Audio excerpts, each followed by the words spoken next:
Bonjour, c'est Michael Desbarans de la Gazette de Rennes-la-Château. Je suis avec l'éminent Michel Dessaigne. Bonjour à vous. Bonjour, merci. On ne peut pas dire que je sois quelqu'un d'éminent, mais si tu le dis, c'est que tu le penses, donc merci beaucoup, c'est trop d'honneur. Avec plaisir. Donc je voulais aborder avec vous les thèmes de l'alchimie, donc de votre intérêt, et puis à partir de quand vous êtes intéressé à ces thèmes-là et à cette histoire de l'alchimie. Oui, c'est très complexe comme tout ce qui est étude ésotérique, parce que quand on s'intéresse à ce domaine, on s'intéresse à beaucoup de sujets en même temps, que ce soit les Templiers, les Cathars, les traditions anciennes, et ce qu'on appelle les disciplines ésotériques, c'est-à-dire les tarots, l'astrologie, voilà, l'alchimie. Donc l'alchimie, ça fait très longtemps que je m'y intéresse, sans vraiment être alchimiste moi-même, c'est-à-dire que je ne pratique pas du tout, je n'ai pas de laboratoire, je ne fais pas de ça. Au début, j'ai voulu savoir ce que c'était, à quoi ça servait, pourquoi il y avait des alchimistes, voilà, qui arrivaient au stade final qui est la réalisation de la pierre philosophale, qu'est-ce que c'était et à quoi ça servait. Mais moi, je suis venu à ça en étudiant les sculptures des cathédrales. C'est-à-dire, on dit que les grandes cathédrales gothiques ont des sculptures de nature alchimique. Et si on lit le fameux Fulcanelli, les mystères de cathédrale, voilà, on a dans certaines sculptures quelque chose qui serait la réalisation du grand œuvre. Donc à Paris, c'est très célèbre que le portail central, eh bien, a des médaillons des deux côtés de l'entrée du porche, qui serait pour l'Église les vices et les vertus, et pour les alchimistes la réalisation du grand œuvre. Donc on parle de la première sculpture qui est une dame qui tient un bouclier dans ses mains. Sur le bouclier il a le corbeau. Donc on se dit voilà, l'œuvre noire commence par le symbole qui est le corbeau, voilà, et on va jusqu'à la dernière sculpture qui est un chevalier donc qui tient une épée devant lui à la verticale, qui symbolise la réalisation de l'œuvre. C'est-à-dire, on finit par le chevalier qui montre le ciel avec son épée et qui a fini l'œuvre. Alors, on retrouve exactement le même concept à Amiens, on retrouve le même concept à Bourges, etc. Et je me suis dit, tiens, donc il y a des alchimistes et donc des architectes qui connaissent le secret des alchimistes, qui l'ont mis dans la pierre et dans les cathédrales. Donc j'ai commencé à ça, et après, comme j'ai commencé avec ça, je me suis dit, oui, mais c'est bien beau, mais pour avoir l'addition des étapes, etc., il faudrait bien connaître un petit peu ce que c'est que la doctrine alchimique et autres, et voilà comment je me suis intéressé à ce sujet.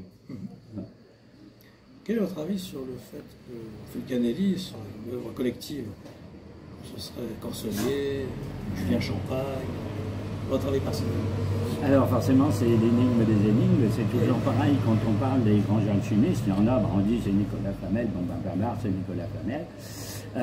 Voilà, il y a un Albert Poisson, il y a tous les grands alchimistes du passé, Irénée Philalette, Michel Mayer, etc. Ben, tous ceux dont on a les manuscrits dits alchimiques, pour le Moyen-Âge, parce que ça remonte aux Égyptiens, aux Grecs, etc. Si vous suivez ma conférence Histoire de l'alchimie, ben, il y a tout depuis les origines. Forcément, Fulcanelli, ça tient d'énigmes aussi policières, c'est dire, mais qui ça peut bien être? Oui. Alors voilà, parce qu'on sent que c'est un nom truqué, parce que Fulcanelli, c'est Volcan Helios, ça veut dire le feu du soleil. Un vulcain, c'est le feu, c'est le dieu du feu dans la mythologie grecque. Helios, c'est le dieu grec du soleil. Donc on se dit, s'appelait Vulcan Helios, feu du soleil, c'est pas son nom de famille. Voilà, donc un nom monté pour l'alchimie, mais alors qui est-ce? Alors en effet, comme Jean-Julien Champagne a illustré ses œuvres, comme son dit grand disciple était Eugène Corsellier, on s'est dit, parce que Eugène Corsellier a publié ses œuvres en disant que c'est son maître, il avait dû publier, mais est-ce que les deux ne font pas craindre? Et après, l'une des thèses, c'était, mais c'est un groupe, c'est des alchimistes de fin du 19e, il y avait un monsieur Berthelot dedans, il y avait un monsieur X, un monsieur Y, et puis voilà, c'est en fait un collectif. Donc forcément, on n'est pas plus avancé à la fin. Tous les auteurs sont allés de leur thèse, je vous certifie que c'est un tel, que c'est un tel, que c'est un tel. Et bon, les plus pointus dans les spécialistes disent que c'est Jean Jourde, un alchimiste, physicien, ouais, qui s'appelait Jean Jourde. Parce qu'il y aura un rapport avec l'hippocampe, un endroit, Fulcanelli parle de l'hippocampe, et que ce monsieur avait dans son blason un hippocampe. Donc on se dit c'est sa signature par l'hippocampe, donc c'est Jean Jourde le Fulcanelli. Mais ça a été démenti par d'autres, donc aujourd'hui je ne peux pas vous en révéler plus que toutes ces bases, ces données, ces explications. Bon, l'idée d'un groupe d'alchimistes publiant sous un nom commun, c'est très séduisant. Oui. Voilà. Il y a un livre assez peu connu, est-ce que vous êtes intéressé au livre de Jacques Breyer en 1957, Dante alchimiste? Non, non, mais non, je ne l'ai pas lu déjà, donc je ne pourrais pas en parler, je dirais des bêtises. Mais c'est vrai que Dante est un peu tout. Ouais. Hein, parce qu'on dit Dante Templier, Dante les fidèles d'amour, Dante, voilà, la poésie, et Dante l'alchimiste, Dante Johannite, c'est-à-dire son rattachant à l'église ésotérique de Jean. Voilà, et donc celle indirectement de Marie-Madeleine et autres. Oui, il y a ces thèses, oui. C'est pas étonnant, même si j'ai pas le livre en question dont tu parles, ça serait pas étonnant. Dante alchimiste, en effet. Oui. Ou Dante de la tradition ésotérique, oui. Donc de l'alchimie, obligatoirement dans ce qu'il a écrit, il doit connaître.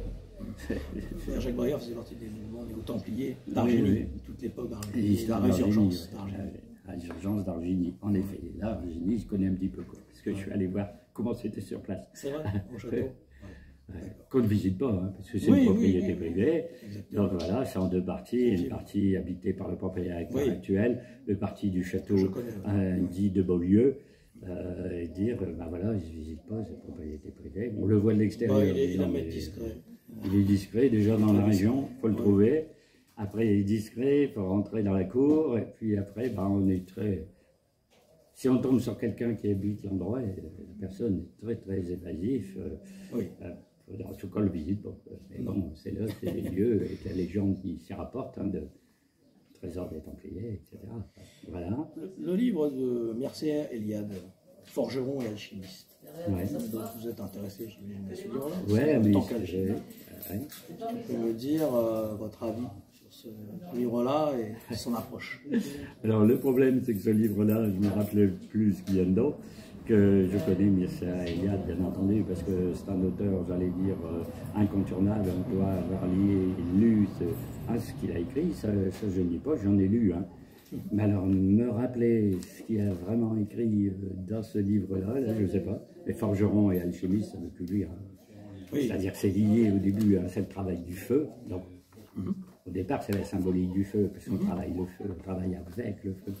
Ça a toujours eu un sens très symbolique. La forge, voilà, les métaux, psychanalyse du feu. Oui, et Bachelard, la psychanalyse du feu, en effet, et de dire que, bon, bien sûr, de prendre les métaux à la terre, de les fondre, de les transformer, d'en faire une nouvelle matière, c'est en soi déjà un travail alchimique. C'est-à-dire que même si on ne se préoccupe pas de l'œuvre noire, de l'œuvre blanc, de l'œuvre rouge et de tout le jargon qu'il y a en alchimie, le fait de fondre, creuser des métaux pour en faire autre chose est en soi un travail qui tient de la métamorphose, donc de l'alchimie. Mais sinon, comme j'ai plus le livre en tête, parce que j'ai dû le lire il y a 30 et 40 ans, je ne veux pas non plus en parler sans connaissance précise du contenu. Il y a plusieurs endroits alchimiques, il y a l'hôtel d'Allemand, le Pessi-Bourré. Oui. Si vous pouvez développer un peu sur ces lieux. Alors c'est très compliqué aussi, parce que quand on ne voit pas les œuvres en question, c'est très difficile de dire il y a ça, il y a ça, il y a ça. Hein, mais bon, il y a plusieurs villes alchimiques en France, bien entendu. Bon, en général, c'est des manoirs ou sans doute... Comme l'Argentier. Voilà, comme le seigneur local a dû se préoccuper quelque peu d'alchimie, puisqu'on dit même que François Ier faisait dans une des tours du château de Chambord de l'alchimie, il avait installé un laboratoire. Hein. Notre cher ami, qui s'appelle Didier Coyerac, a raconté des tas de choses sur ce sujet, très intéressantes. Hein. Alors, à l'hôtel L'Allemand, ben, comme Bourges est la capitale alchimique de la France, et bien sûr, c'est très important, parce qu'il y a à la fois le palais L'Allemand et à la fois le palais Jacques Coeur. Oui. Et dans le palais Jacques Coeur, ben, il y a une représentation de la toison d'or. On sait que c'est toujours le but de l'or à atteindre, hein, de l'œuvre finale. Voilà, puisque dans l'œuvre alchimique, à la fin de la dernière opération, on voit comme une sorte de petite accumulation, de cristallisation à la surface, hein, du produit qui est décomposé et qui a une forme un petit peu granuleuse comme une toison de bélier. Hein, ça fait comme un petit peu voilà, une sorte de lainage, et donc on dit que c'est la toison d'or, le vrai mythe de la toison d'or étant une explication alchimique aussi bien. Et donc il y a cette œuvre-là, il y a tout plein de symboles au-dessus des cheminées, et tel ou tel truc dans le palais Jacques Coeur. Son nom d'ailleurs est déjà symbolique d'être Jacques, donc on pense tout de suite au chemin de Saint-Jacques, d'ailleurs c'est sur le chemin, hein. Et puis le cœur, donc dans ses armoiries, hein, le cœur, il y a toute une histoire extraordinaire de sa vie aussi, parce qu'on se demande d'où est venue sa fortune aussi.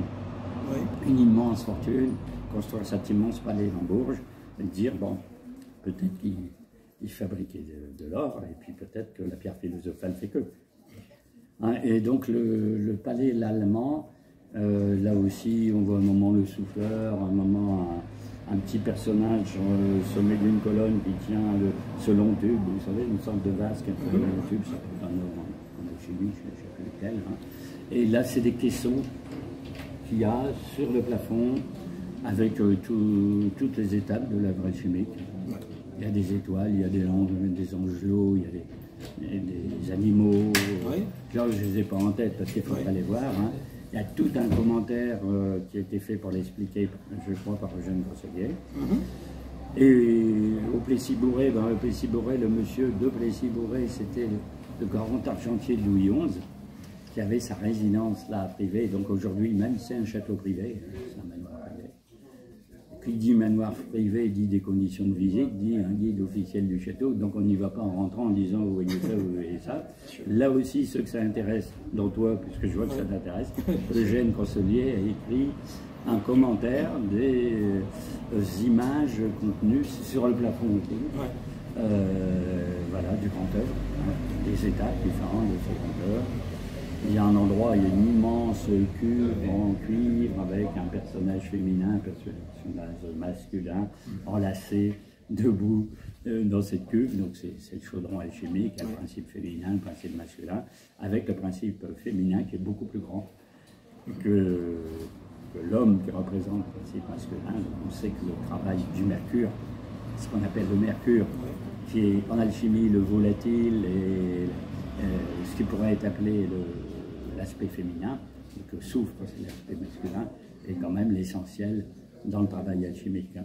Donc les peintures sont très belles parce que c'est en couleur, c'est bleuté et grisé, c'est beau. Alors, en tant qu'œuvre d'art, c'est très beau, mais si on ne comprend pas les peintures, parce qu'il faut une explication pour les peintures, sans vouloir dénigrer ces pauvres guides officiels, c'est très rare d'avoir une explication par la guide officielle de ce qu'on peut voir.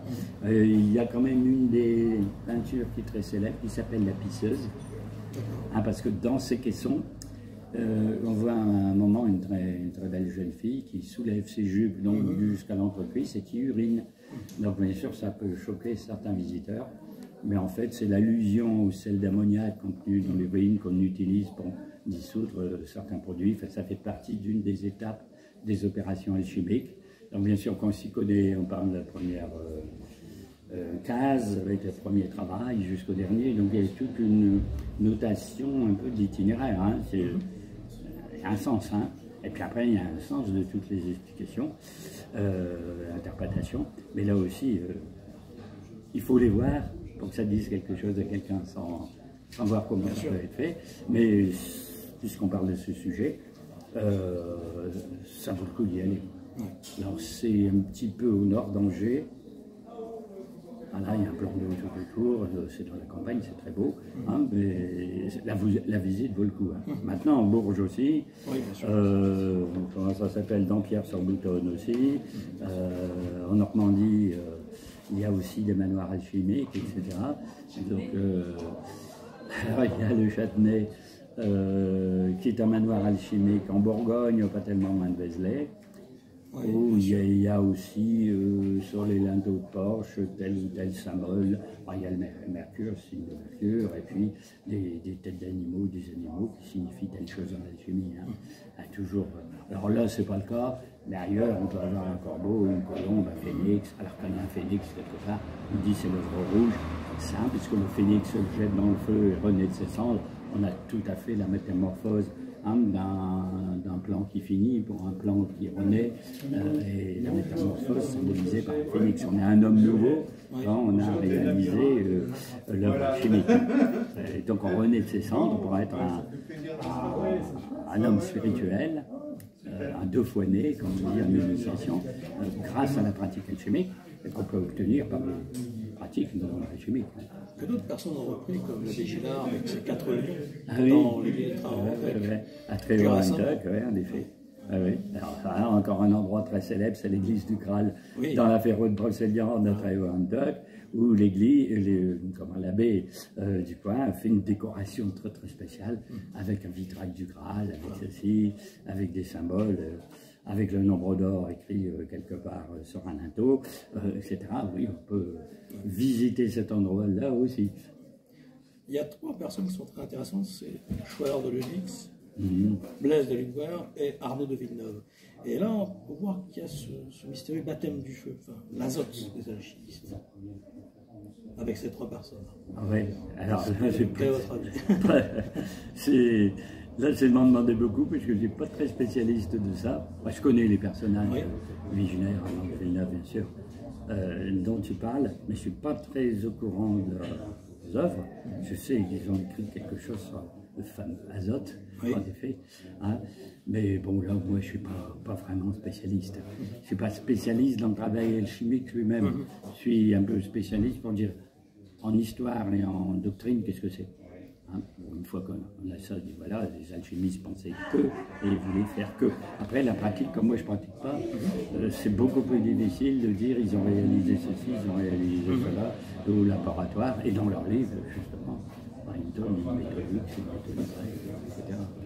Ce qui est intéressant, c'est Alchimia, les alchimistes arabes qui ont appris, peut-être aux Templiers, une façon de faire, une tradition ancienne, qui a été oubliée.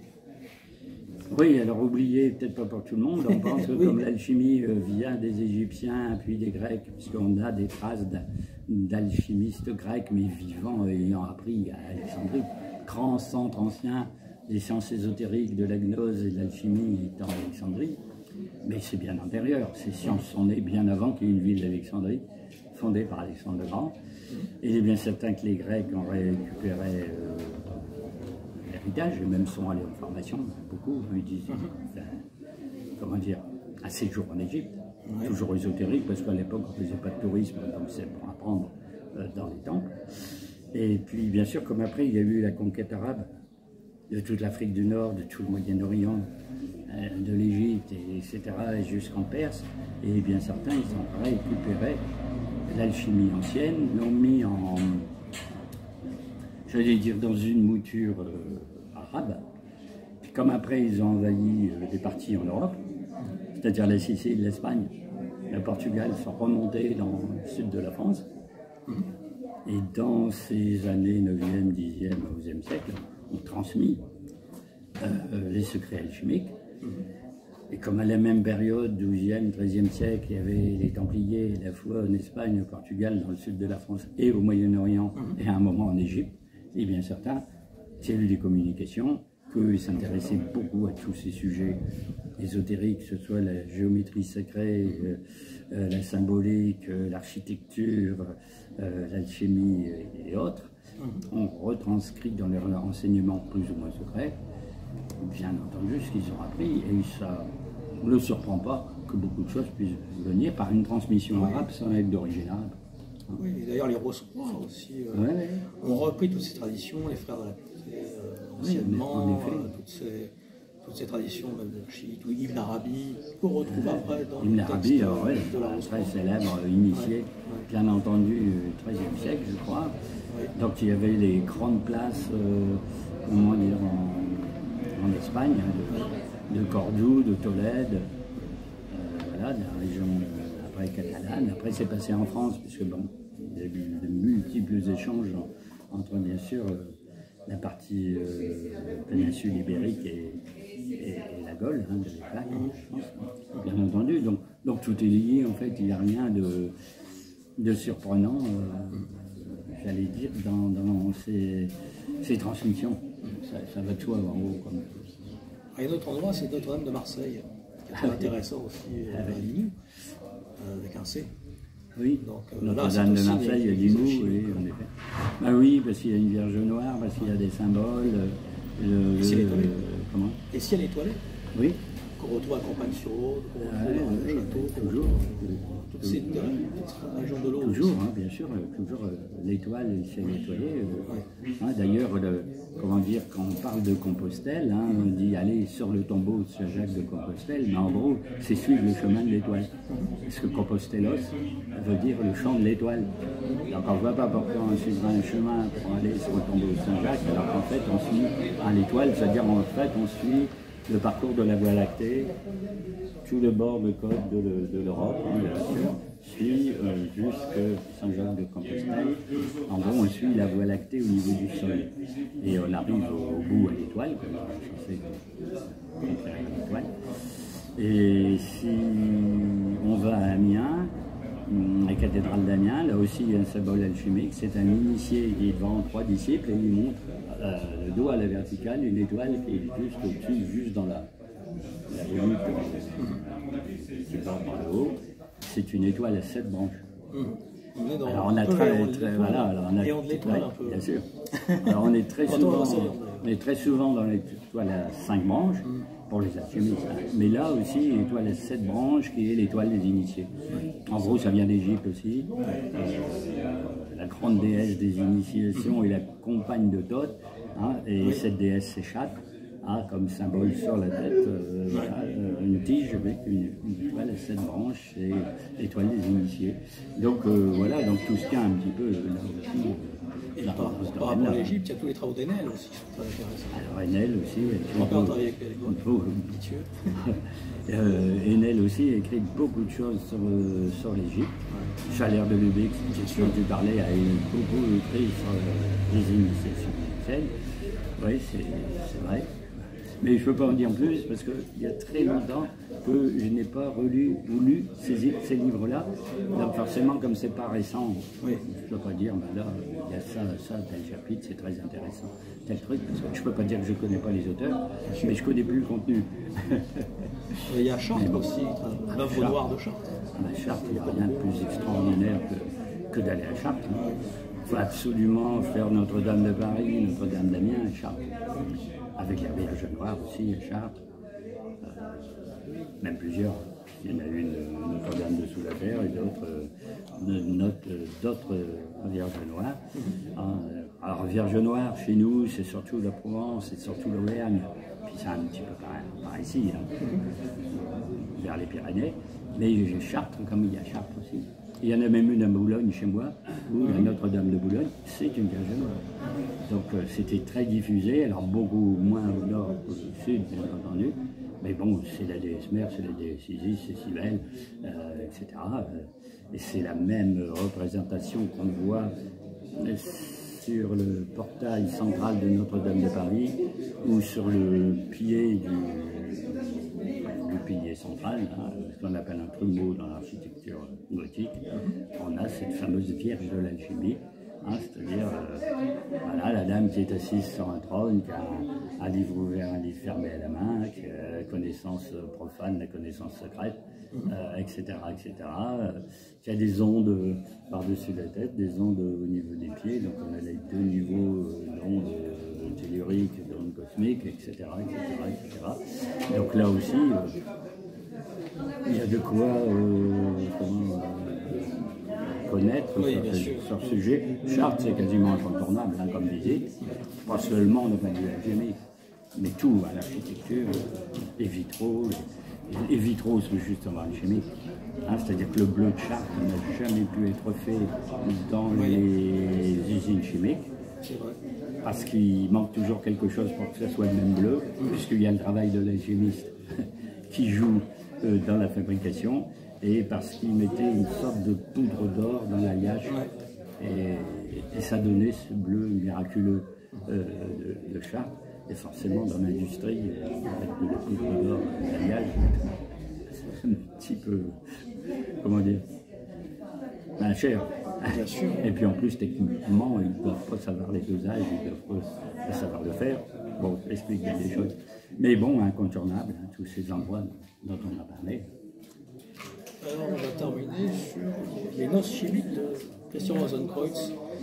Votre avis sur ce livre-là et le personnage en lui-même, qui a inspiré peut-être un certain Richard Chanfray par la suite.